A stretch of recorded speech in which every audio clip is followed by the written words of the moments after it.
The killer who almost got away, Berit Beck's true crime mystery.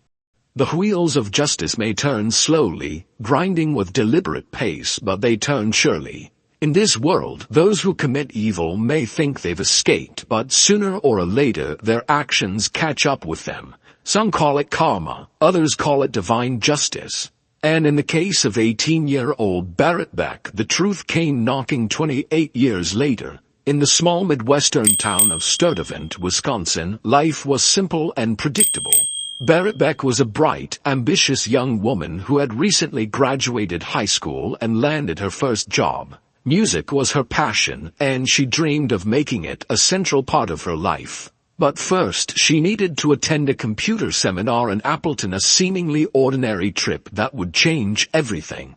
On July 17, 1990, Berit packed her family's van, hugged her parents goodbye, and set off on what should have been a straightforward 2-hour drive. She promised to call as soon as she reached her hotel. But as the hours passed, her parents heard nothing. Worrying turned to dread when a call to the hotel confirmed their fears. Berit had never checked in.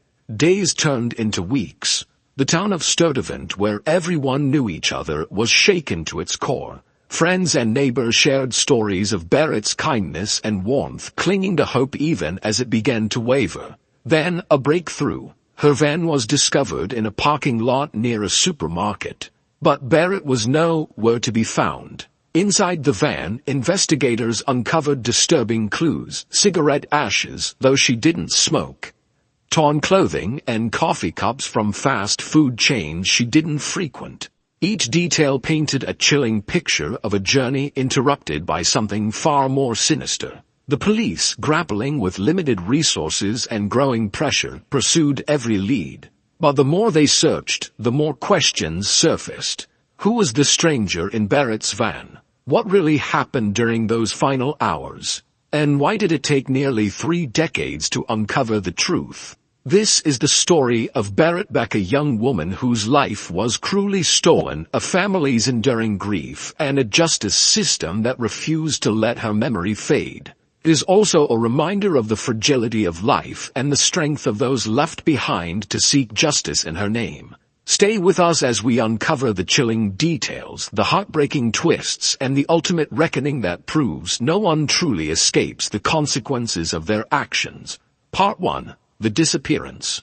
On the morning of July 17, 1990, Berit Beck was full of optimism as she packed her belongings into the family's blue Dodge van. It was her first solo trip, a milestone in her young life.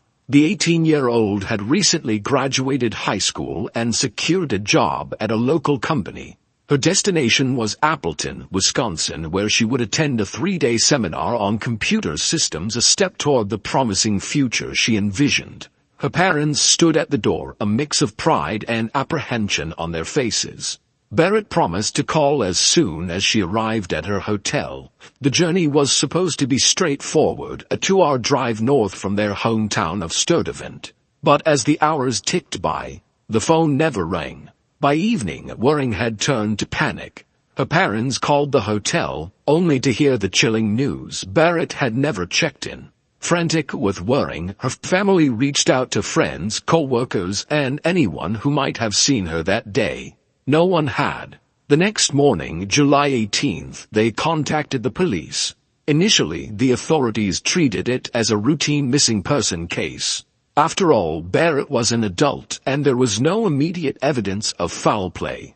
Flyers with her photo, a bright, blonde-haired young woman with a warm smile, were distributed across counties, and her description was broadcasted on local news. Yet, as hours stretched in 2 days, the lack of progress deepened the mystery surrounding her disappearance.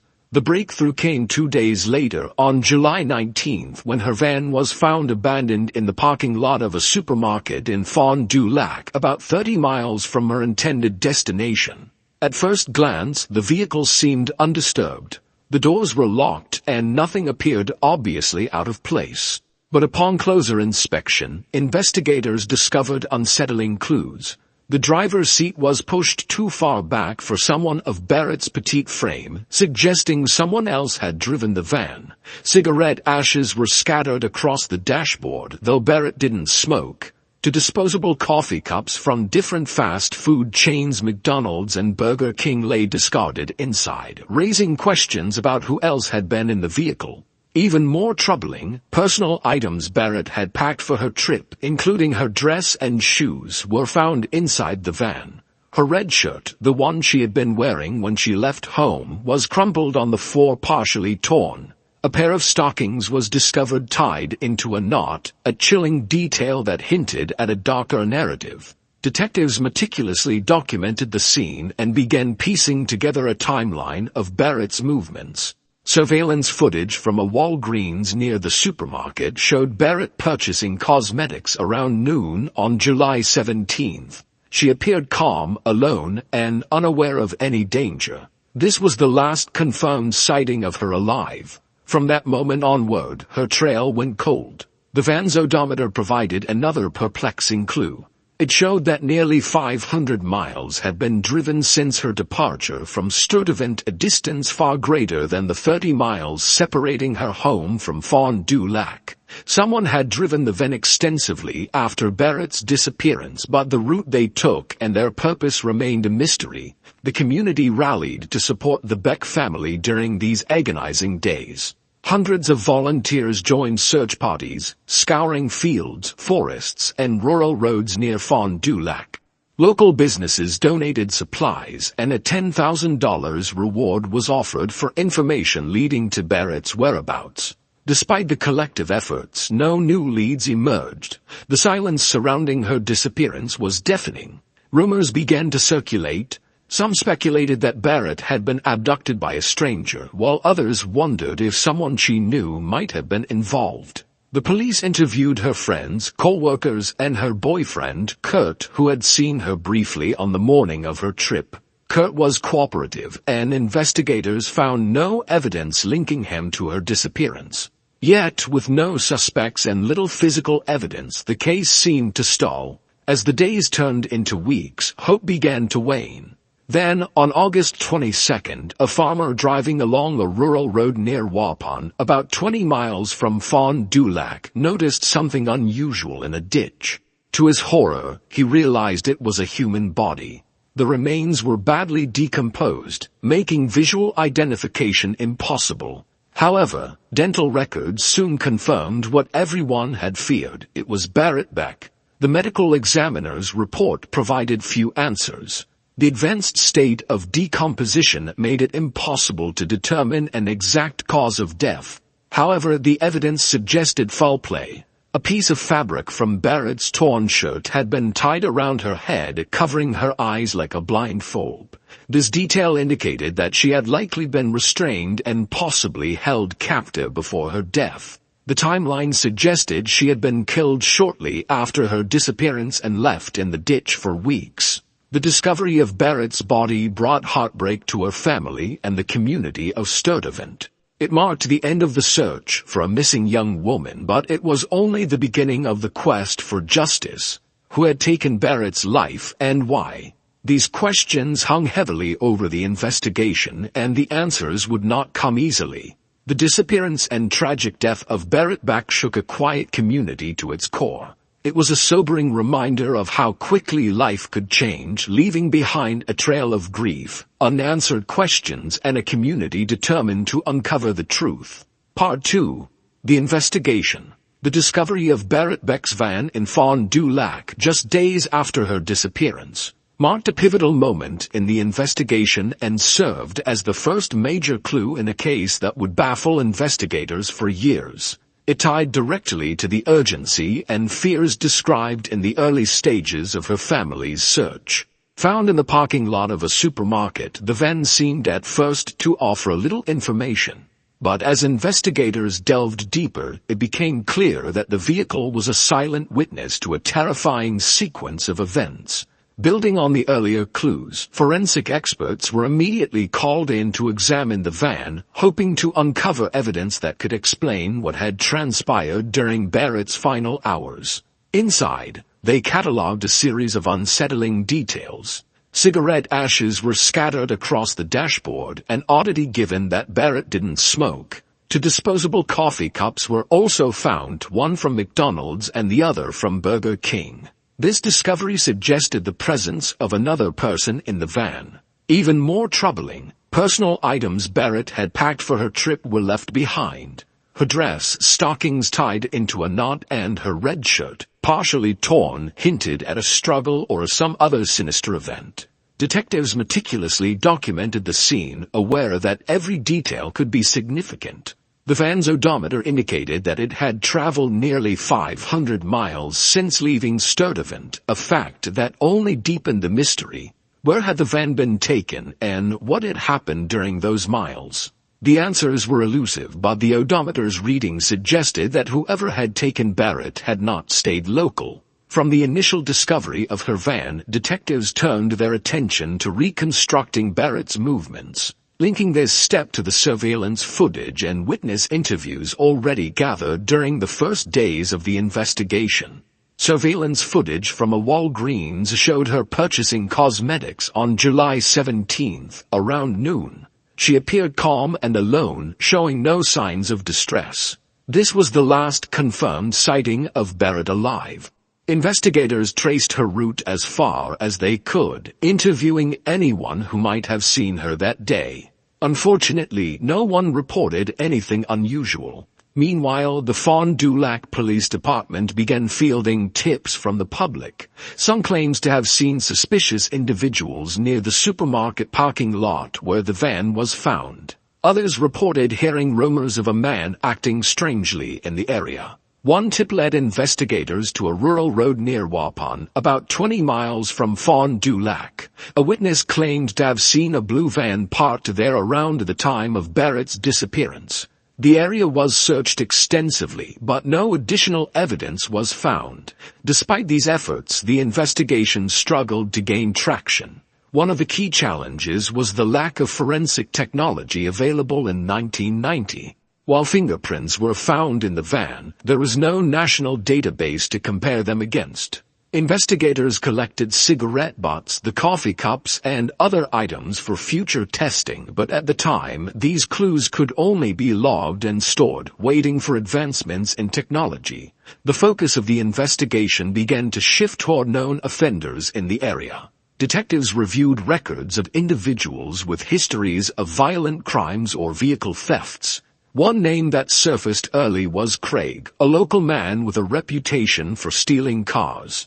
Craig's past behavior and proximity to the area made him a person of interest. When questioned, he denied any involvement, but a former acquaintance claimed that Craig had confessed to killing Berit. This led investigators to focus heavily on him, consuming valuable resources. However, as more evidence was gathered, it became clear that the acquaintance's story was fabricated out of personal animosity. Craig was ultimately cleared of suspicion, but the time spent investigating him delayed the search for the true perpetrator. The investigation's trajectory shifted dramatically on August 22 when a local farmer's grim discovery of Berit's body confirmed the worst fears raised in the earlier weeks of searching. The remains were so badly decomposed that visual identification was impossible. Dental records confirmed her identity, and her family's worst fears were realized. The medical examiner's report provided little closure. Due to the advanced decomposition, the exact cause of death couldn't be determined. However, the evidence suggested she had been restrained, as a piece of fabric from her torn shirt had been tied around her head, covering her eyes like a blindfold. The discovery of Berit's body shifted the investigation into a homicide case. Detectives redoubled their efforts, combing through evidence from the van and re-interviewing witnesses. They theorized that Berit had been abducted, likely by someone who had intercepted her after she left Walgreens. The torn clothing and the knotted stockings hinted at a possible struggle, while the cigarette ashes and coffee cups suggested the presence of an accomplice or someone who had spent significant time in the van. As detailed in the initial stages, the community's strong support for the investigation continued. evolving into organized searches and public awareness campaigns that highlighted the urgency of finding Berit's killer. Volunteers organized additional searches, hoping to uncover more evidence along rural roads and wooded areas. Billboards were erected, and the reward for information leading to an arrest was increased. Berit's family appeared on local news channels, pleading for anyone with knowledge of the crime to come forward. Despite their efforts, the trail grew colder with each passing week. The lack of progress weighed heavily on the community of Sturtevant. For a town unaccustomed to violent crime, Berit's case was a harrowing reminder of how quickly tragedy could strike. Neighbors who had once left their doors unlocked began taking extra precautions, and parents grew more vigilant, fearing for their children's safety. By the end of 1990, the investigation had stalled. Detectives remained committed to solving the case, but without new leads or technological breakthroughs, they faced an uphill battle. The evidence collected was carefully preserved, waiting for a day when science might offer answers that eluded them at the time. For the Beck family, the lack of resolution was a heavy burden.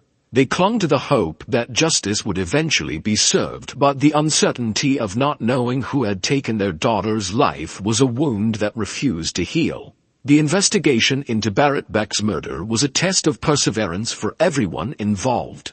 It was a case that demanded patience, resilience, and faith that even in the face of overwhelming odds, the truth could one day be uncovered. Part 3. The Search for a Killer. The transition from a missing persons investigation to a homicide case marked a critical turning point in the search for justice for Berit Beck, cemented by the grim discovery of her body in a rural ditch. Following the discovery of her body, investigators faced mounting pressure from both the public and Berit's grieving family. Despite the urgency, the case was mired in challenges, not the least of which was the absence of clear forensic evidence linking any suspect to the crime. The hunt for leads. Detectives, building on the initial findings, began by re-examining the evidence recovered from Berit's van, hoping to uncover new insights into the chain of events. Cigarette ashes, coffee cups, and fingerprints had all been catalogued during the initial investigation, but without a suspect to compare the prints to, they remained a frustrating dead end. Technological limitations of the time meant these physical clues could only be preserved for future use, with no immediate answers forthcoming. Among the most perplexing details was the van's odometer reading, which raised critical questions about the extent of the perpetrator's movements and possible locations tied to the crime. With nearly 500 miles recorded since Berit left Sturtevant, investigators were certain that whoever had taken the vehicle had driven extensively. Yet, the precise route and destinations of this journey remained a mystery. Could the perpetrator have driven aimlessly to evade detection? Or had they traveled to a specific location tied to the crime? These questions loomed large over the investigation. False trails and missteps. As the investigation progressed, law enforcement focused on individuals with criminal records in the area. This included Craig, a known car thief whose actions and proximity to Fond du Lac initially made him a suspect. When a former acquaintance accused Craig of confessing to Berit's murder, detectives concentrated their efforts on building a case against him. However, after months of investigation, the confession was proven to be false, fabricated out of personal spite. The time and resources devoted to pursuing Craig delayed progress on other potential leads. Another avenue explored by investigators was the possibility of a serial offender. The nature of the crime, an abduction, followed by a killing, and the careful disposal of the body suggested a level of premeditation. Detectives reviewed similar cases in surrounding states, hoping to find patterns that could connect Berit's case to other crimes. While a few cases bore superficial similarities, no concrete connections were established. Community efforts and public interest. Throughout these setbacks, Berit's family and the community of Sturtevant continued to advocate for justice. Public interest in the case remained high, fueled by local news coverage and community-organized efforts to keep Berit's story in the public eye. Fundraisers were held to increase the reward for information, and new search parties combed through areas that had previously been overlooked. Billboards displaying Berit's photo and the plea for information dotted highways across Wisconsin, a constant reminder of the unresolved tragedy. For her parents, the lack of answers was a daily torment. They appeared in televised interviews, their voices breaking as they begged for anyone to come forward with information. Their persistence resonated deeply with the community, keeping the case from slipping into obscurity. A breakthrough decades later, the case took an unexpected turn in 2013 when the Fond du Lac Police Department transferred Berit's file to a specialized cold case unit. Advances in forensic technology had given investigators new tools to re-examine old evidence, and hopes were high that a fresh review might yield results. The breakthrough came with the fingerprints.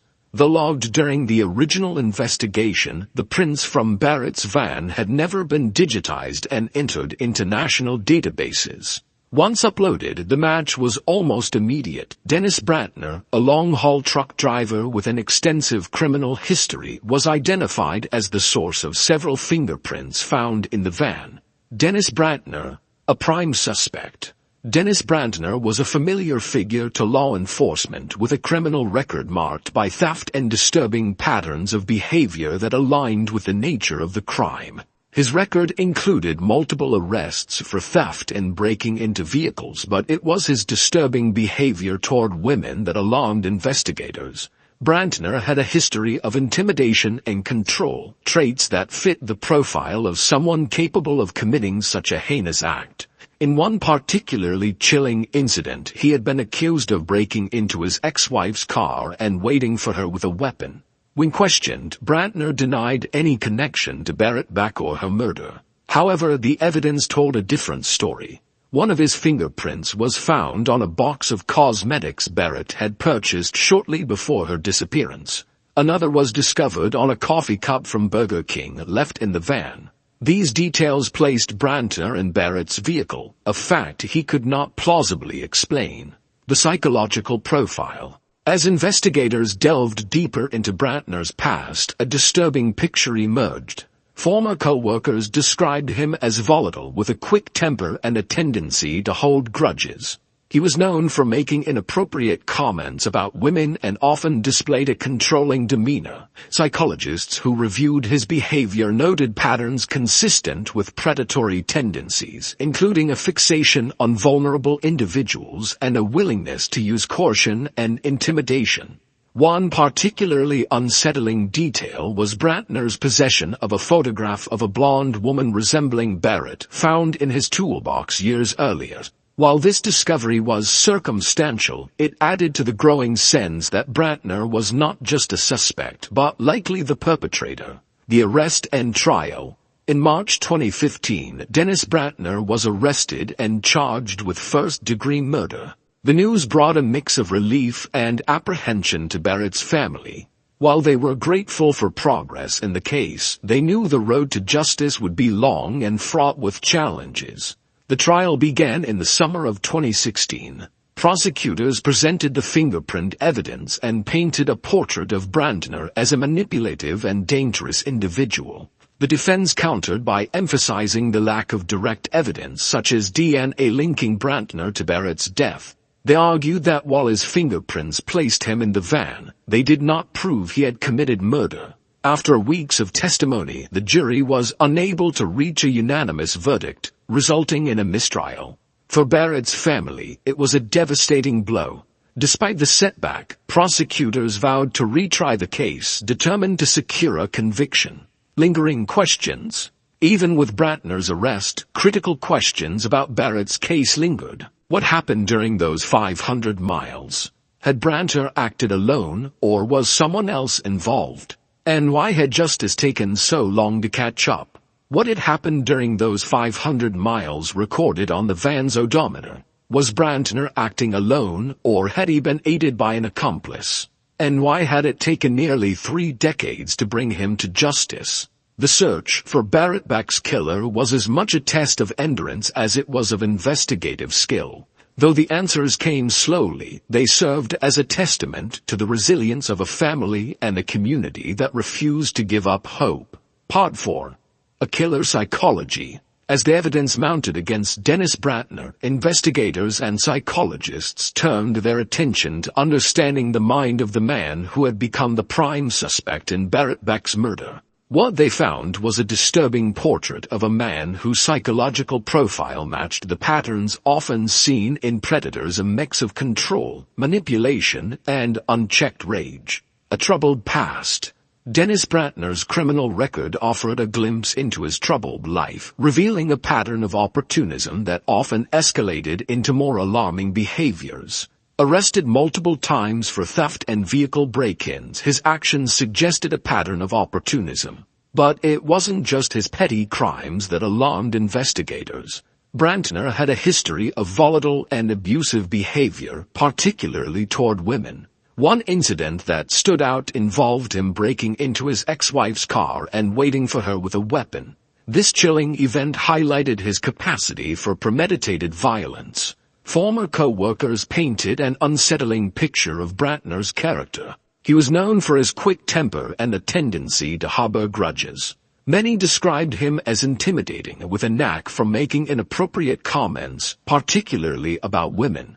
His demeanor oscillated between moments of calculated charm and bouts of aggression, making him unpredictable and dangerous. Psychological patterns. Psychologists who reviewed Brantner's behavior identified a series of red flags, including a fixation on control, a lack of empathy, and a readiness to exploit the vulnerable. His fixation on control was a recurring theme. Whether through physical intimidation or psychological manipulation, Brantner sought to assert dominance over those he perceived as weaker or more vulnerable. This need for control was likely rooted in deeper insecurities stemming from a life marked by failures and frustrations. Another troubling aspect of Brantner's behavior was his apparent fascination with young women. During the investigation, a former co-worker revealed that Brantner had kept a photograph of a blonde woman in his toolbox.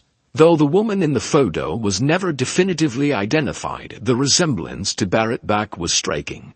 While circumstantial, this detail added to the narrative of a man with dangerous obsessions. The role of impulse and opportunity. One of the challenges in understanding Brantner's actions was determining whether Berit Beck's murder was a spontaneous act fueled by opportunity or a calculated, premeditated crime. The evidence suggested elements of both. The nearly 500 miles recorded on the van's odometer indicated extensive driving, raising questions about Brantner's intentions during that time. Did he drive aimlessly to evade detection, or was he searching for a specific location to commit or conceal his crime? Experts speculated that Brantner's actions were driven by impulse, but his ability to cover his tracks pointed to a calculated mind. The careful disposal of Berit's body and the items left in the van suggested a level of planning inconsistent with a purely impulsive act. This duality, a mix of impulsive and deliberate behavior, made it difficult to pinpoint Brantner's exact motivations. A predator's mindset. Brantner's psychological profile aligned with many traits common among predators. His inability to empathize with others, combined with a need to assert control, painted a picture of a man who viewed others as tools for his gratification. This mindset was evident in his history of targeting vulnerable individuals and his willingness to use coercion and intimidation to achieve his goals. The forensic evidence linking Brantner to Berit's van was damning, but it also raised questions about his interactions with her before her death. Did he approach her under the guise of offering help, or did he force his way into her vehicle? The details of their encounter remained unknown, but the physical evidence, his fingerprints on her belongings and the coffee cups, placed him in the van at critical moments. Community and family reactions. For Berit's family, understanding the psychology of Dennis Brantner was a bitter pill to swallow. While it provided some insight into the man who had likely taken their daughter's life, it did little to ease their grief. The community of Sturtevant shared in their pain, grappling with the reality that such evil could exist so close to home.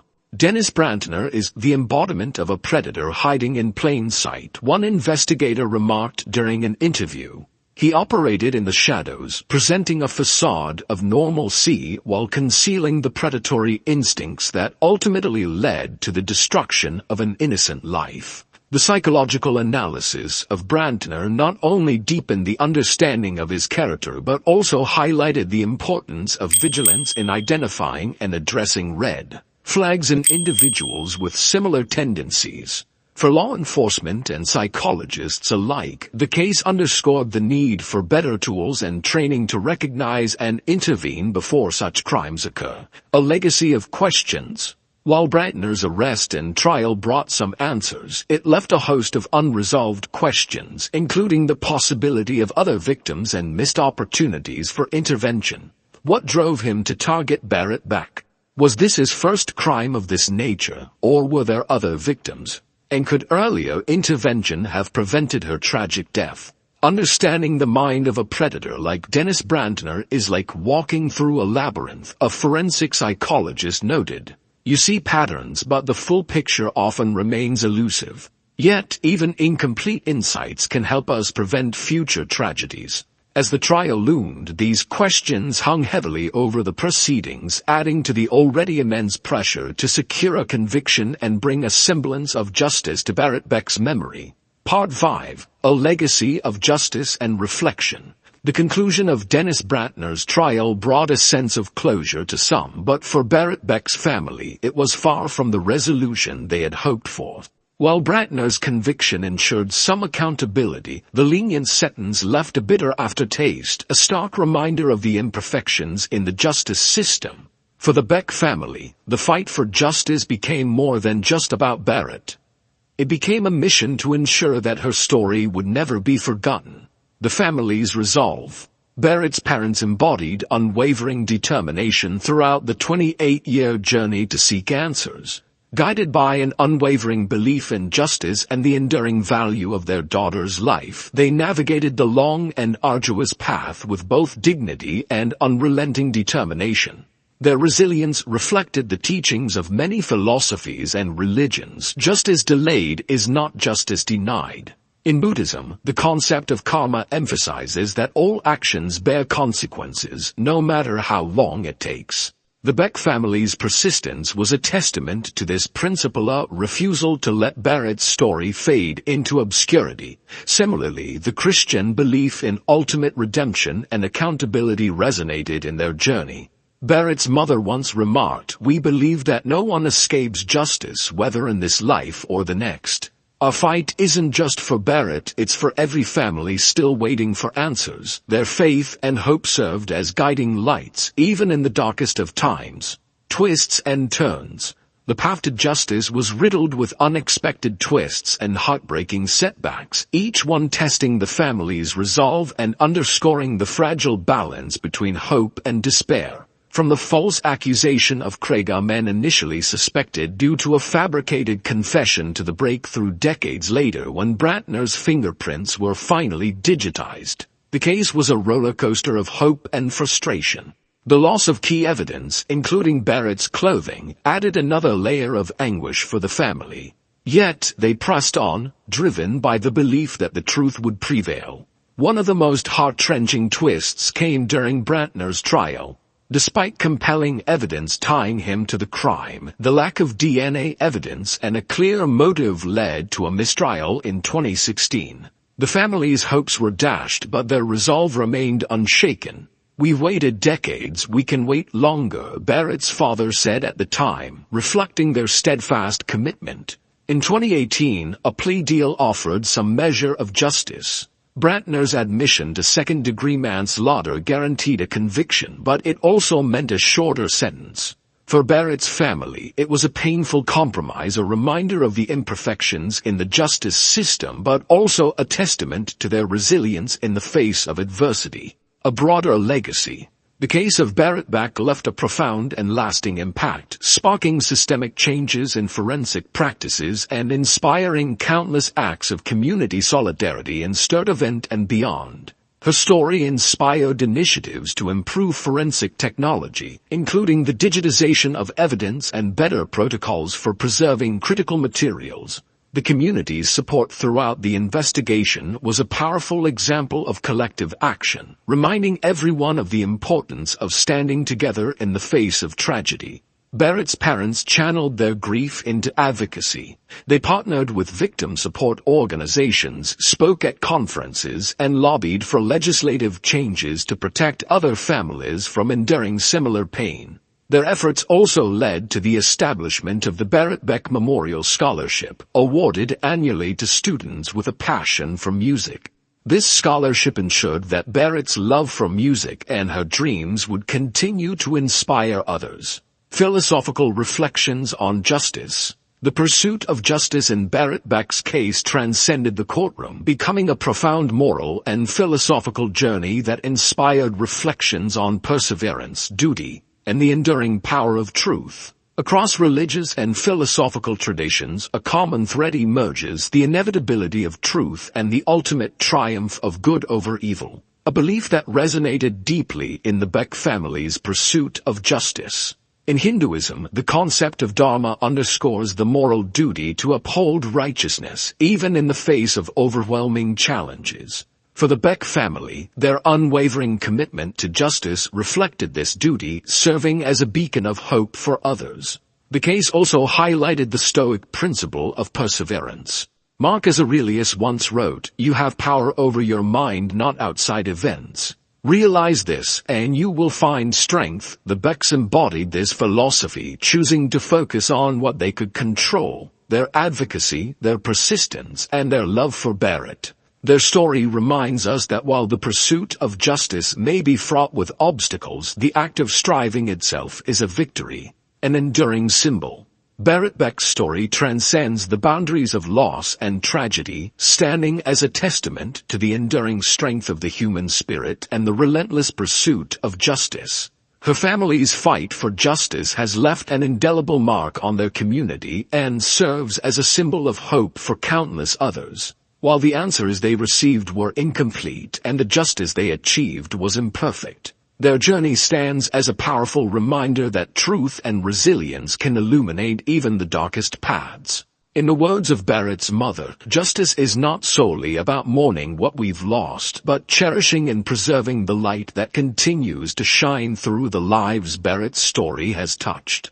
Berit's memory is alive in every act of kindness, every song played in her honor, and every step forward toward a better world. If you believe in the importance of seeking truth and honoring stories like Berit's, join us at Truth and Shadows to explore, reflect, and uncover more tales of resilience and justice. Together we can make a difference.